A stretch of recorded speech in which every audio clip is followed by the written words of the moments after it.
Decisive Strike is one of the most well-known perks in Dead by Daylight. Even some people who have never played DBD will be familiar with it. For years, Decisive Strike was the single best perk for survivors by a landslide. But fast forward to present day, and it's not too uncommon to see matches where none of the 4 survivors have it. And even mentioning the perk's name ignites a full-fledged war in comment sections where people argue whether the perk is dead or not. This perk is so divisive that we might as well rename it to Decisive Strike. It's somewhat comparable to Ruin for killers, where it was once the most used perk by far, for years in fact, whereas the same can't be said about its use in present day. To discuss Decisive Strike's downfall, I must first explain what made it so powerful in the first place and what exactly pulled the perk down to where it is now. Original Decisive Strike. Decisive Strike was added all the way back in October of 2016 with the release of the Halloween chapter, containing both Michael Myers and Laurie Strode, undoubtedly the most important update ever for Dead by Daylight. If it weren't for this chapter, almost none of us would have ever heard of DBD, and it certainly wouldn't have grown to the incredible popularity it has today. Back then, things were much simpler. The entire player base was much newer, therefore much worse at the game, and balance wasn't taken anywhere near as seriously. The overall design of Myers and Laurie's perks seemed to be more reflective of their appearances, behaviours and actions in the movies, with less of a focus on what this would mean for the balance of the game. A prime example would be Play With Your Food, a perk putting extreme emphasis on the stalking aspect of Myers, popping out at people for brief moments before retreating in order to build those stacks. Of course, hindsight tells us that intentionally losing chases really screws over your pressure as killer, even if that movement speed buff is really nice. But back then, the thought process was much more fun oriented. So while Myers got perks more geared towards obsessing over one target, Laurie got perks geared towards being a self-sufficient survivor too stubborn to accept death, with Sole Survivor, Objective Obsession, and Decisive Strike. Sole Survivor and Objective Obsession were originally designed to pair with each other, with Objective Obsession revealing the killer's aura to Laurie whenever she looks in their direction, with the downside of the killer also being able to see her aura at the same time.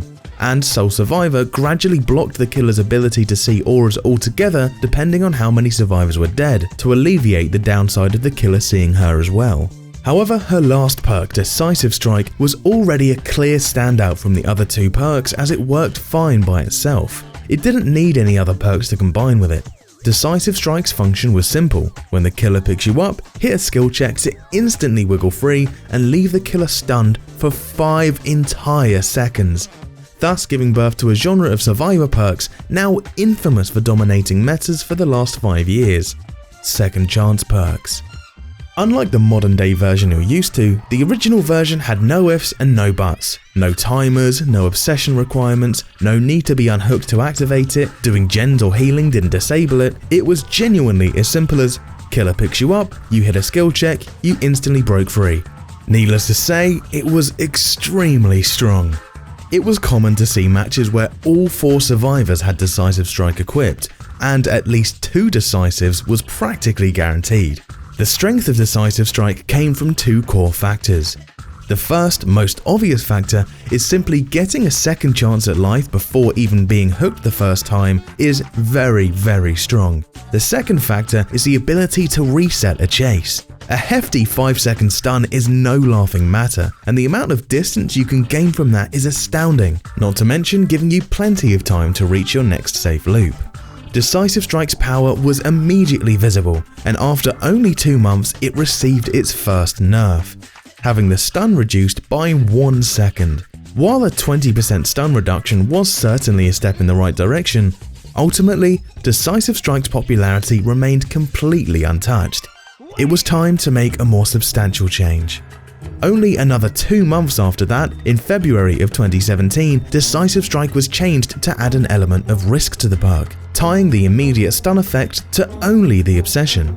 But the perk wasn't completely useless to non-obsessions. They could eventually stun the killer too just like normal, but only after filling the wiggle bar to 35%. Then they'd have the chance to hit their Decisive Strike skill check.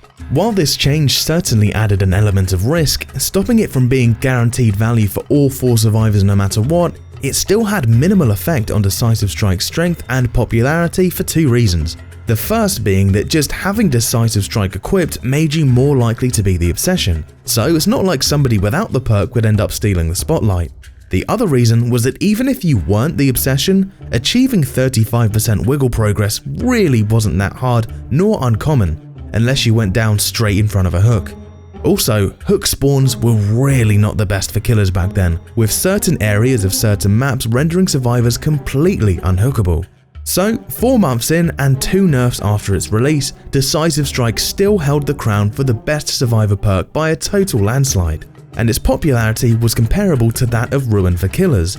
In other words, good luck finding a match where it isn't used. It would be an entire 2 years before Decisive Strike would receive any further changes. In the meantime, how were killers dealing with it?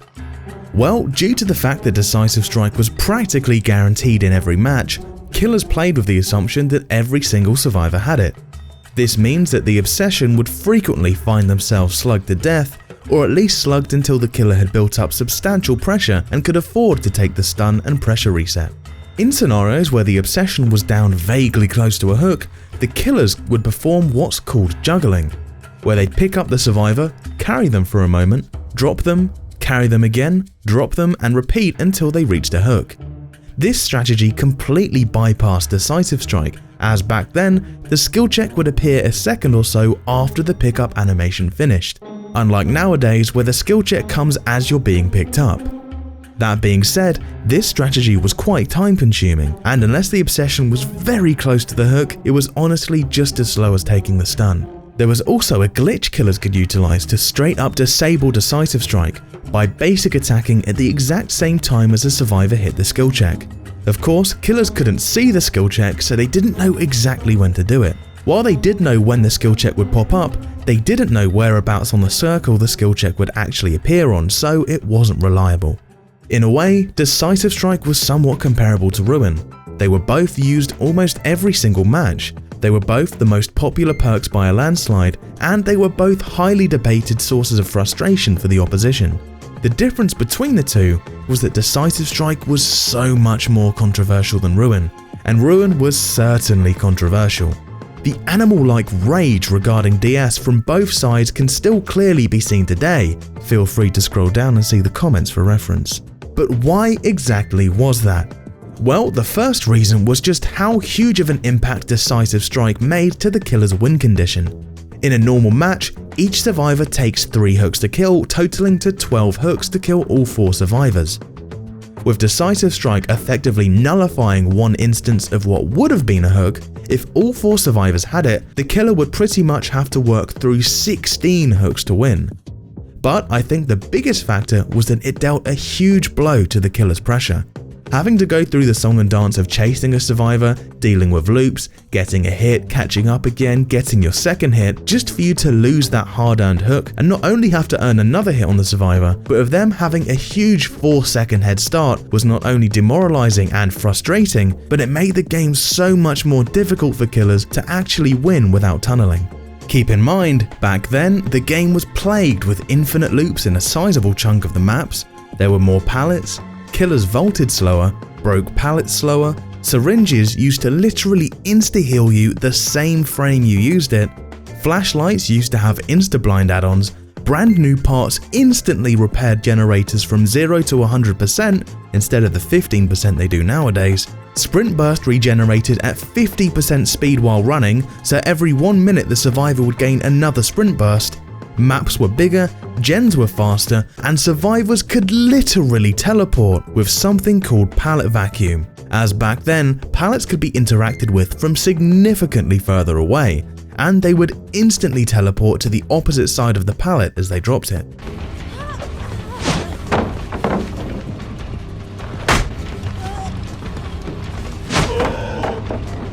As you can imagine, the game was absolutely horrendous for killers. Playing as killer was frustration after frustration, and the game was incredibly stacked in the survivor's favour. I think using Decisive Strike to just straight up get an extra life, as well as punish the killer for simply doing his job, was the straw that broke the camel's back. Needless to say, there was only so long behaviour could ignore it. Something had to be done. So, 2 years later, on the 19th of March 2019, Patch 2.6.0 released, and Decisive Strike was reworked. The perk's core functionality remained the same, but it had a new condition added to make the perk fix an issue that had steadily become a bigger problem over time: tunneling. It no longer mattered if you were the obsession or not, but Decisive Strike would only activate for 60 seconds after being unhooked. The stun duration was also reduced by a further second, bringing the total duration to 3 seconds. This change was absolutely huge. Killer players who didn't tunnel finally got to breathe a sigh of relief, as they would no longer be punished for simply playing well and downing a survivor. For the most part, there were some scenarios where the killer could hook survivor A, go and chase survivor B, hook them, stumble across survivor A again, and still end up taking a DS to the face despite not tunneling. But for the most part, this change was absolutely game-changing. Survivors, on the other hand, weren't taking things so well. A huge outcry immediately began, with people deeming the perk as useless, saying that they would never play this game ever again, or even coordinating review bombs on Steam, mass submitting negative reviews at the same time in an attempt to defund behaviour until they undo the nerf. While it could be easy to write off these people as bad players who couldn't play without their extra chance perk, and trying to defund the devs over a single perk change when things were already so heavily in the survivor's favour was certainly beyond childish, their claims of the perk being useless certainly weren't unfair. Because it absolutely was, for one reason: enduring. Enduring nowadays only reduces pallet stuns, but back then enduring reduced every stun, including Decisive Strike. Due to various factors, less perks in the game at that point, more pallets in the game, playstyle differences, etc., enduring was very much meta for killers and would be used in most matches. With DS only having a 3-second stun timer now, along with enduring speeding up stun recovery by 75%, DS really didn't help much at all. People who wanted to tunnel absolutely could with minimal repercussion. It was bad, really bad. While the devs certainly wanted to limit the effectiveness of DS so it wasn't a free get out of jail card, they didn't intend on making the perk borderline useless. More changes were needed. Only 2 weeks later, these changes came. The stun duration was buffed back to its original value of 5 seconds, so that it remained effective even against enduring, with the promise that if they ever made it so enduring doesn't affect DS, the stun will be brought back to 3 seconds. At this point, DS was in a pretty decent spot. It helped punish tunneling, but didn't punish other killers just for playing the game normally. It still wasn't perfect though. While DS was only active for 1 minute after being unhooked, that was pretty much 1 minute of straight god mode, as nothing other than time would disable Decisive, meaning survivors could get unhooked, run to safety, heal to full, and then hop on a gen, or break the killer's ruin totem, and if the killer didn't realise that this survivor had recently been unhooked, they'd end up getting stunned anyway, even without the intention of tunneling. The other issue was that with the stun duration now being buffed to account for enduring, any killers without enduring would take an almighty hit to their pressure, far too big of a hit. So to get rid of this huge difference, 2 months later, the devs nerfed enduring so that it would only affect pallet stun durations. No longer would it affect DS. One slight issue though.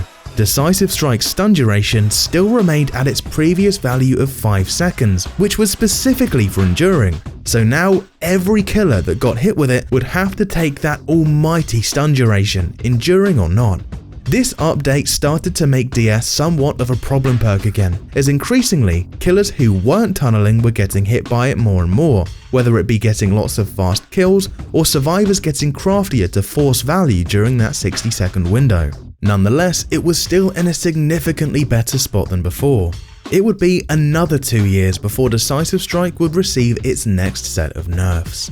On the 30th of March 2021, DS was nerfed with the addition of new restrictions that disable the perk if the user is doing things that indicate they are not being tunneled, such as repairing gens, healing, and breaking totems. Decisive Strike once again found itself in a good spot. With the stun duration still being high at 5 seconds, any tunneling killers would be punished severely, whereas the new restrictions helped ensure only tunnelers took this almighty stun. Survivors could enjoy a tunnel-free experience, and killer players could simply not tunnel if they didn't want to take the stun. Fast forward to the 19th of July 2022, 3 entire years after making the promise of bringing Decisive Strike stun timer back to 3 seconds if Enduring got nerfed, and over an entire year after that Enduring nerf, they finally made good on that promise, for better or for worse, bringing the stun duration down from 5 seconds to 3 seconds, alongside disabling the perk once the last gen is finished, which is the current iteration of the perk at the time of this video.